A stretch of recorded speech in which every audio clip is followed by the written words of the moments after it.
Welcome and good evening, everybody. It is the 8th of September, Tuesday, 2020.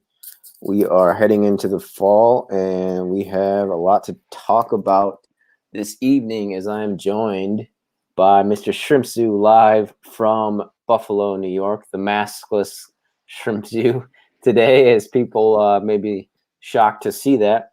But I wanted to talk about Julian Assange and the implications of his trial for not only relationships between the United States and the United Kingdom, but journalism at large, media sovereignty, and extra judicial workings of the legal system as well. And more about the pandemic vaccine as well. And then I was reading this book actually by George Webb. I finished today. It's called Adam Schiff's Worst Nightmare, a cop I called Task Force. Very short book, 25 pages, $5.99 on Amazon.com. It's actually, I think, a bestseller in the category of 45-minute books, which it didn't even take that long. I probably finished it in like 20 minutes at the most. So I wanted to talk about an aspect of that where it appears Miss Jenny Webb, aka Task Force, as George Webb called her, was a victim of the Clinton body count. That's speculation, of course. Excuse me. Yo, really quick, we should also bring up that we're gonna have a special guest on pretty soon. Oh, yes. Yeah. Yes, I don't know if we should say who, but we're having like one of the biggest YouTubers for like prepping on the channel, on the podcast. So it's going to be pretty cool. He's going to give prepping advice. All right, back to you. And that's, are we doing that Thursday, right? Yeah, I believe Thursday. Okay, so be on the lookout for that, guys. And we'll probably do it earlier in the day, but we're going to see what works for him just because I have that charrette on Thursday evening that starts. So hopefully we can work around that. It starts at 5 p.m. Eastern time, Shrimp, just an FYI. Yeah, it'll be cool to have a big YouTuber on the channel. That would be pretty cool. Oh yeah, definitely. I think it'll be great exposure for the podcast, and I'm sure we're going to learn from him some things we didn't know as well. But as far as Julian Assange, Nils Meltzer, who is a UN reporter, says that he has been psychologically tortured. And if the court renders this true, they could use this to render extradition illegal under international law. So he wouldn't be extradited to the United States. He's got a huge team of European lawyers headed by a Spanish lawyer, a lawyer from Spain, and they are appealing to the French for asylum. Although they tried this in 2015 under a different president. Macron was not in power then. It was Francois Hollande. Just kidding. I don't know if that's the correct pronunciation. Francois Hollande with an E, denied asylum, political asylum to Julian Assange back in 2015. That was 5 years ago. This whole legal saga for Assange now is nearing 10 years, a decade long. I have a quick question really fast for you. Yeah. What's up, Shrimp? When is the last time Julian Assange has actually hacked something himself? Not just reported news that a hacker gave him, but when's the last time he's hacked? Because I feel like it's been like not since he's a teenager or younger. That's a good question.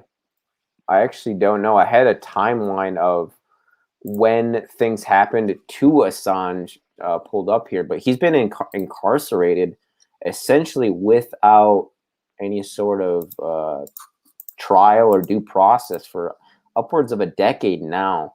And it started back in 2010 with this, what I think is a trumped up rape charge by these Swedish models who I think were paid probably by someone in the West, let's say, obliquely, to accuse him of rape and molestation. The prosecutors found no such evidence for rape, and the charges were eventually dropped. But as far as when did he do a hacking last, I couldn't say. It seems like, he's kind of the general, or at least he was, over at WikiLeaks, and someone at the top definitely doesn't do that type of work as far as obtaining the information, right? He does a lot of more politicking work. So the charges, though, are stemming basically and mostly from his supposed relationship with Chelsea Manning, formerly Bradley Manning, who, as far as I know, has been released from Leavenworth. Leavenworth, of course, is the federal national military prison. And she served her time. I think she was commuted to 7 years by Obama. Shortened her sentence. It was supposed to be much longer than that. But Assange already has been incarcerated for upwards of 10 years. Well, not even getting charged with anything, or not even getting sentenced to anything yet, unlike Chelsea Manning. Yeah, I mean, I think he just stepped over the lines too much, revealing all the stuff that he got from hackers and people in the military and from Chelsea Manning and all of that. If he does get extradited, Shrimp, what do you think the implications are for journalists like us, or journalism at large? Well, if America continues the way that it is, then they'll just lock him up for life. But look in Russia, look what they did.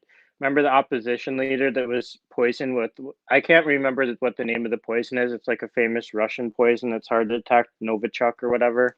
Novichok, and they just threw, I believe they say they don't know what it is yet, but I believe it's probably Novichok again. They threw it into his office headquarters in like some Siberian type region, and 3 people had to go to the hospital. 2 like masked men, all in black, like threw a glass vial and smashed it on the ground and made everybody sick and have seizures and pass out and stuff. So that's what they do in Russia. It's possible that they kill him.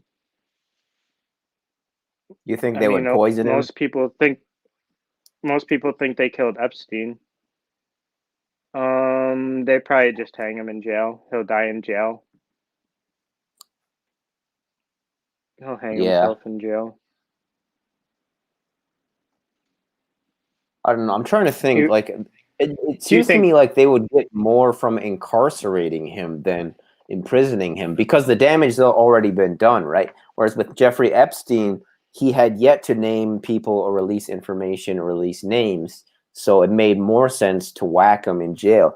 Whereas with Assange, it seems to me they want to send the message that if you rock the boat information-wise like he did, you will be imprisoned. And I don't think they would achieve that end if they just whacked him. Edward Snowden and Assange are never going to get free. I don't look into it as much as you, so I'm not really sure. They're both like gray area types. But I guess you think that both of them should be released, right? And you think is Chelsea Manning locked up still? She, as far as I remember checking, I think it was yesterday, she served her time in Leavenworth, as I said, and she's a free woman. So she released 750,000 classified or unclassified but sensitive military and diplomatic documents. So 35 years imprisonment was her original sentence, and I was right. She was commuted to 7 years total, dishonorable discharge, reduction in rank to private, forfeiture of all pay and allowances. And again, she was incarcerated at Leavenworth. I'm not seeing the time, but as far as I know, she's free. Oh, there it is. In confinement, yeah, it was 2010 to 2017. So she is a free woman. And Assange has been in prison longer than she has, even though he hasn't been officially sentenced to anything or charged with anything. But as far as Ed Snowden, Snowden was recently vindicated by, I think it was, I don't know if it was the Supreme Court or a circuit court in New York, but, it was an appellate court, appeals court, which ruled that the NSA surveillance program, which was exposed by Mr. Edward Snowden, is or was in fact, well, it's still going on, I'm sure, illegal. So he was vindicated by a U.S. Court of Appeals for the Ninth Circuit, stating that it may have violated the Foreign Intelligence Surveillance Act, or the FISA Act, and may have also been unconstitutional. So that is a big win for Edward Snowden. So whether or not he will get pardoned, it is hard to say. I would be shocked if the French allow Julian Assange asylum at their embassy or in their country. I don't know what you think about that, but they don't extradite their citizens in general, which is another reason why I'm shocked that Ghislaine Maxwell didn't go there, as opposed to staying in the northeastern, staying in New England. I think it'll be extradited to America. It'll just take like 10 years. Yeah. This isn't gonna go away fast. It'll take forever. Yeah, I remember reading that last year. But let me show you something else though besides Julian Assange. Yeah, for sure. Look at That's like a map of like Portland. That's what is that? The PG&E power company. That's everywhere. That's everywhere that's out of power. In the city of Portland. It's like, yeah, but it's like Oregon. It's like it's like a quarter of Oregon. It's like a huge part. There's gonna be like tens of millions of people from Arizona, Utah, Colorado, California without power. Could be 20, 30, 40, 50 million people without power potentially, because all the wildfires they're having to shut down, and it's like record-breaking temperatures too. So it's getting pretty crazy over there, man. Yeah, and then they had the hurricane. Some of those people will be without power. I was reading for like 2 to 3 months, and it's maybe hundreds of thousands. So it'll be pretty crazy. Did you see that they said the reason for the start of one of the fires was a pyrotechnic device at a gender reveal party? Yeah. What did you think about that? They'll make it illegal, I guess. I mean, I guess there is like, I saw like a video of doing it. I guess that's kind of dumb in the fire season where that is, and there's all the fires. If you shouldn't be allowed to do it, I guess. It was probably like done with all this like dry like bristle plants and stuff around, tumbleweed blowing everywhere. Major Prather said that he thinks that is a cover for something, some sort of covert distraction, like the gender reveal party. I think some people, some of the BLM or Antifa, or even some like covert Republicans posing as BLM or Antifa are starting it, or police, to blame it on the protesters. But I was reading it's mostly lightning that starts it. Yeah. So you think it's mostly natural, but there might be some sabotage? Yeah, I'd like to see the numbers for how many buildings and stuff have burned down in America since this. I know in Rochester there's been a bunch of buildings that have burned down already, and cop cars and regular cars and stuff. Yeah, I read about the Cali power outage, but I did not know that it was extending to Oregon. That is a lot of people who Yeah, will not be having electricity. it's Colorado too. It's like everywhere. Like Utah. It's gonna be like 5 to 10 states on the West Coast, and the smoke can be felt as far as Arkansas. Wow, that is scary. They're saying it's gonna be like the worst fires in American history. Yeah, I don't know about you, but it seems like it's hot. Like it would be ripe time to invade the United States. I don't know. I can't think Yeah, of a more vulnerable time in my lifetime. I was watching a video. They were saying there might be an EMP attack around election times. An I was like, could you, electromagnetic pulse. dude? Could you imagine that? That I'm not would be, like a conspiracy theorist or anything like that at all, but yeah. I don't think we could stop that or handle that. That's like the end. What would be the end goal of an EMP, do you think? If it was detonated? Just a coup? A Big putsch? Chinese or Russian oil plant in like Alberta or wherever. Tar Or sand, Chinese tar sand plants. why in Canada? Yeah, I don't know. Yeah, I don't know if I'd buy that. An EMP. That would be crazy though. That would They take over Facebook, Twitter, Amazon. we I wouldn't be don't able to know. talk, would we? How would we? They take over our internet. Yeah, because I we don't. wouldn't have phone access either. It's not like the internet would just be gone. It would be, electrical towers, everything. We're But let's pivot we're forced we're forced to buy their electronics and internet. and I just don't be on know. TikTok all day.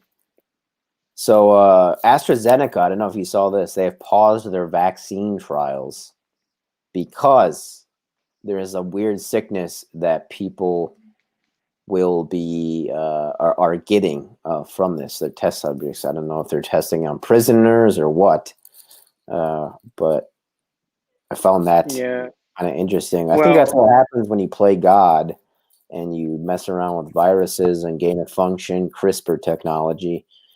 okay, so And look at this. Look at this though. This um Pfizer BioNTech vaccine might be ready by mid-October. So, yeah, you back in that one, Shrimp? um would you want to listen to the dude in the background? He sounds super confident. Biotech firm that is partnered with Pfizer says it is confident that its vaccine could be ready for approval as early as the middle of October, but there are still some unknowns. Frederick Fleiken joins us. Is that CNN, Shrimp? He has this exclusive interview with the company's Yeah, CEO. but it's just they're interviewing the scientists. So you Okay. don't know if the scientist is, I don't know. Johnny, and they say they really are in the final stages right now. And they say the only unknowns that are left right now is they're in a large clinical trial. They're saying it's super safe so far. I mean, I'm not going to rush to take it. They got 30,000 people that have taken it so far. You believe that? Okay. So they're about to have 40,000 people taking it. It's in the most latest stages possible of trial, and they just need I think they need like 5,000 more people, so there's 40,000. The only thing they're waiting on is to see how many of those people that they gave the vaccine to got coronavirus, and they just need time, because if they gave it to them a few months ago, they want to keep waiting a few months to see. So we don't have Okay. those, and they say they have a ton of test results out, and that it's super safe. And in animals, they say it's like 100% effective. So I don't know. He's on CNN. I don't know if the CEO is also like the scientist. I don't know if it has to be cold, like stored cold or whatever, but it probably does. If it's available by mid-October, that just means that maybe they have a few. It'll take like a year or two to amp up production to be available in America, and then like decade at least to worldwide, probably. Okay, so they're at 35,000 people or test subjects who have taken it, and they need 5,000 more to get to 40,000. Still don't know if it needs to be refrigerated or cooled or not. And they claim it works on all animals, but humans are unsure. Is that correct? Yep, it looks. I would say it's pretty certain it's going to be approved within weeks, and that nurses and the elderly will be the first people to start taking it. And maybe even people in the White House or whatever, if it's deemed safe enough. I mean, I'm not promoting it. That's just what they said. I'd rather take HCl personally, zinc, vitamin C. Yeah, I'm not going to take it, but I'll be interested to see how those 40,000 people do in 6 months from now, a year, 2 years from now. Yeah. You really need to wait a few years, I guess, to see if the vaccine is safe. And I mean, I don't know what's in there. There's like lead or mercury or something weird like that. I wanted to share something that I read in this book. I think I don't know if I showed it earlier yet, but here, before we go there. George Webb wrote this, and I'm going to be hanging out with him later this week. Adam Schiff's worst nightmare, a cop I called Task Force. Journalist Jenny Moore, a.k.a. Task Force, came to Washington, D.C. and uncovered key evidence in the DNC Awan-inspiring case. Jenny Moore successfully entered every safe house of the Awan-inspiring in Congress in her search for the root conspirators in the Trump takedowns. And there she is, Miss Jenny Moore. That's one of the most recent pictures, and here's one when she was a cop in Cali. There we go. She got beaten up by some Norteños, and shortly after that, she quit the force and became a citizen journalist working alongside George Webb. Prior to that, she was an anonymous intelligence source. And I wanted to share, we don't have to watch it, but just this link that basically goes over, so it's OAN, One American News Network, and they talk with one of Miss Moore's, not Schultz, friends, and one of the last people to talk to her, which was another woman, a former FBI agent, and she had documents supposedly about crimes committed by the Clintons, if I remember correctly, sex crimes in particular, with Billy Boy. She told this woman, whose name escapes me right now, that if certain Robin Gritz, there it is, she told Jenny Moore told Robin Gritz, if certain people know I have these documents, they will kill me. And 2 weeks later, she was found dead in a hotel by the housekeeper, by the room keeper. So that's why I put on the description title, Clinton body count, ? Was she whacked? George Webb's investigative journalist partner, Jenny Moore, ex-cop, aka Task Force. Very interesting and bone-chilling in a way as well to learn about that. Just 2 weeks before, she told her, I may be whacked if certain people find I have these documents. Where those documents went, I don't know. Why they couldn't get video of who entered the hotel, if anybody entered it, I also don't know. What are your thoughts? Do you have any knowledge of the Clinton body count, Shrimp?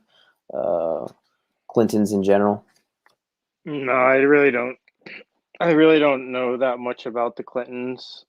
I just know they have, the main thing I know about the Clintons that I don't like is that they've received like hundreds of millions of dollars from like Qatar and like Saudi Arabia and stuff. And that's like where most of their money for the Clinton Foundation comes from. It's from like Wahhabi Islam which is kind of weird.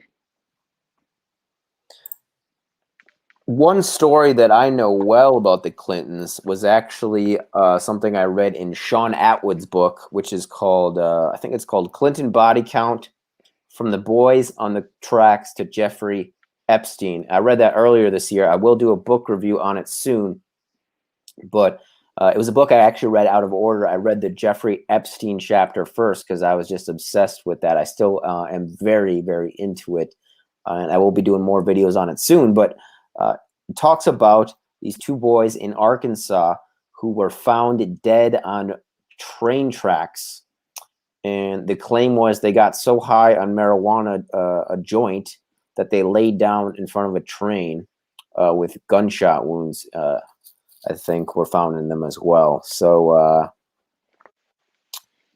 that, according to people who used to work for the Clintons in the state police force, and other state actors as well, have come forward testifying about Roger Clinton, Bill Clinton's brother, who was a cokehead. I don't know if he still is.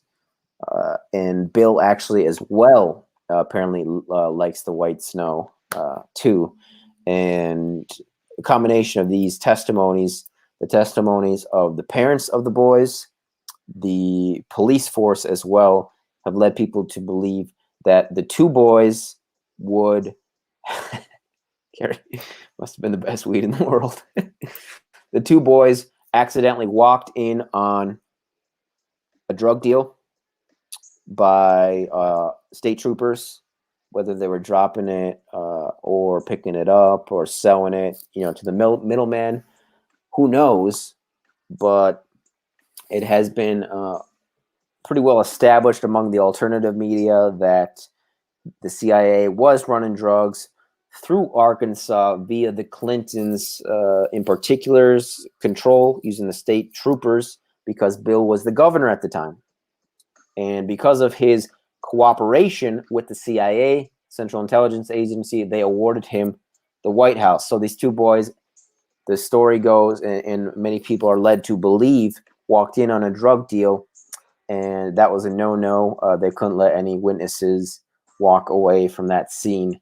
Thus, the boys were taken care of and laid to rest on the train tracks, and the story was created that they smoked weed and laid down on the train tracks. Do you remember hearing about the one, I think it was like a reporter or something, that supposedly Hillary Clinton killed on the streets of New York or something? Oh, I can't recall the name. Do you recall the name? No, but it seemed like at the time it seemed like she probably did. Mm-hmm.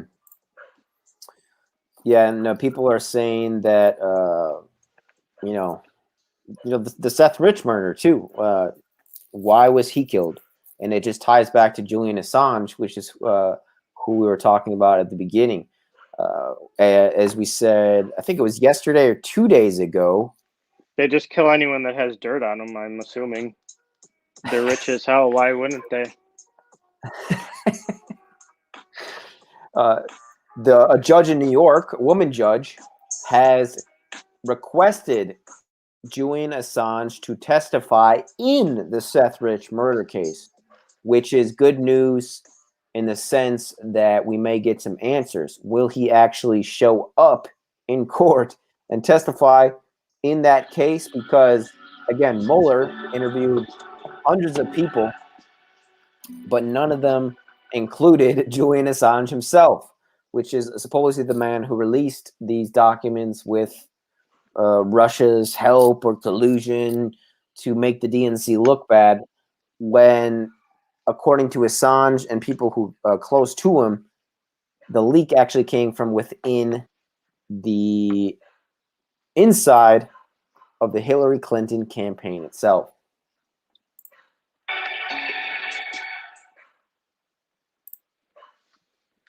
I serve on my local town council in Massachusetts, been a proud independent for 30 years. This year is special for me as I am running against my son and daughter for my seat on the council. However, I'm worried What? about Is our this local for real? debate in a few days. I Is don't this know. for I hope real though? I maybe. Are you telling the truth, Dark Sage 9117? Yeah, I know. That doesn't sound like a town council member. We'll take your Yeah. word for it though. I don't know. Good luck, I guess. I don't You know, I know. was thinking that phrase you just said, we'll take your word for it. It made me think of something that I was thinking about, I think it was yesterday. And it was just the idea of trust in, just how our trust has rusted away. And it is, really shattered in many ways. Trust in mainstream media and institutions at large. And it just made me think like how much of society is dependent on trust. Even, it made me go crazy a little bit towards the end of last year when I was reading about the Epstein case and just seeing what Anna Breeze said about trust and anarchy. And I was just thinking, like, how do you know? How do you know anyone is telling the truth? Even You like don't. you That's really why don't. people watch. That's why people watch us, and that's why they watch ShrimpZoo and Addy Ed's channel, because they know that we're not being paid by like big pharma or like lobbyists or whoever. That's why What? they would rather Yeah, watch I our mean, YouTube channel than MSNBC or CNN or Fox or whatever they're watching. yeah. I mean, we're I mean, barely that's being why paid at all. there's But even like this shrimp, this is a sparkling ice peach nectarine. How do I know? How do I know for a fact that what they say is in this, the ingredients, are actually in it? Like how do I know what George Webb says in this book is true? How do you know anything? You really don't. It's like so much is dependent on trust, right? Like, how do I know what's in this vape? I really don't. Is there poison? Is there lead? Is there mercury in this? My pen, is this going to give me cancer? I don't really know that. Maybe I'm going a little extreme with this. I swear I'm not on mushrooms tonight, gentlemen and ladies. But it just makes me, I was thinking deeply about it, and I was just thinking about the lack of trust in the police and the judicial systems, corporations, the mainstream media. It's like it just makes you question literally everything. And I'm like, how do I know anything's real? And it's again made me realize that so much of our society is based on trust. Even driving down the street, like you drive on the right side of the road, trusting that the other person is going to drive on the right side of the road, unless you live in Australia or England or Japan, right? And you're trusting that that person is not going to swerve into your lane and just T-bone you or hit you head on. That's the social trust thing, where it's like you don't have to be on edge when you're driving all the time to to just go to the grocery store. Like you don't have to be super stressed out about, oh no, are they going to hit me in the car, even though they're coming 20 feet the other way or whatever it is, a few yards. You don't freak out every single time a car drives past you because you have that social trust in other drivers, right? not anymore. No. What do you Not mean if by you that? come into a group of 10 or more people protesting. There's no trust anymore with if you're downtown and there's protest or riot. Mm-hmm. Democrats call them protests, Republicans call them riots. They want to kill each other. There's so every day there's like, I mean, how many do you think every day is like somebody being hit with a car? 5 to 10 probably in America at least, or is there dozens? At the very least, it's 5 to 10. In reality, maybe it's dozens. We're not really sure. But Yeah. it's every day. It's every day now for weeks, months. We don't. Nobody's really sure of the numbers of that, but it seems like it's every day about 5 to 10 people you hear about. Mm. You can't go downtown with the here, Shrimp. be safe. And yeah, people go head over to Shrimp's channel. He's premiering a new video, which he's worked hard on. So go ahead and check that out. Let's just answer this question before we head out. What do you think Trump's October surprise is? Oh, he's coming out with that Pfizer, Novatech, whatever vaccine. He's coming out with the Pfizer vaccine in mid-October before the elections. Might secure his election. I don't know, especially if it's really safe, like they're claiming. Mm-hmm. He was tweeting about it. They're definitely going to come out with that. Nobody's going to have it by then, but it'll be approved. There'll be 40,000 people that have took it by the time most people will watch this video. So, yeah. Well, we covered Julian Assange tonight. Trust, social trust, media trust, lack thereof, UN psychological torture assessment of Julian Assange, the Clinton body count, and the power outages on the West Coast as well. Please stay tuned, guys. We got a great guest coming on Thursday. And tomorrow, Shrimp and I are going to record in the morning because I am traveling in the afternoon. The second half of the day, I will be heading out east to the East Coast to meet this man, George Webb, and attend his charrette. So what you're doing, like a long interview with him? Yeah, we're gonna hopefully get at least one in. Yeah, and I'm gonna reread. I read this book on ebook, Blackberries Matter. It's Hillary's Blackberries May Be the Heart of the Matter by George Webb. Follow investigative journalist George Webb's chase for Hillary's Blackberries and DNC emails from Libya to Capitol Hill and every Muslim Brotherhood camp in between. And yes, Webb finds the Blackberries and the DNC hard drives too. So yeah, you can actually read this in one sitting, but I'm going to reread it probably tonight actually. And I may actually review it tonight too. So yeah, wish me safe travels, people, as I head out tomorrow. But wear a good mask, bring hand sanitizer. That is a good idea. Thank you for reminding me. I will bring all my masks and come prepared. But they say airplanes are like actually really safe. So yeah, man, I love being on airplanes. I love the ambiance, like the sound, you know, and just like yeah. The only thing I don't like is like I've never flown first class, so the ambiance is definitely better than the seating. It's not very comfortable, especially when you're tired. Labor Day weekend was like the biggest uptick since COVID started for people flying. Oh, really? Yep. I did not know that. More people are flying now. Yeah, we'll see. I may do a live stream if people will be interested in that, just to let people know what the airplane is like, what O'Hare will be like. You should like live stream the whole time when you get into the airport till you like take off and your internet shuts off. Yeah, for sure. I'll definitely do that. Yeah, but thanks for tuning in, people. Stay frosty. All the best from the Midwest and Buffalo, New York. Recording early tomorrow, and got a guest on Thursday, a prepper guest. We're gonna have a longer show then and learn some things about prepping for the winter. Until next time, like and subscribe and hit the bell button so you know when we have new podcasts coming out. And subscribe to both of our channels, ShrimpZoo and Eddie Eds. You could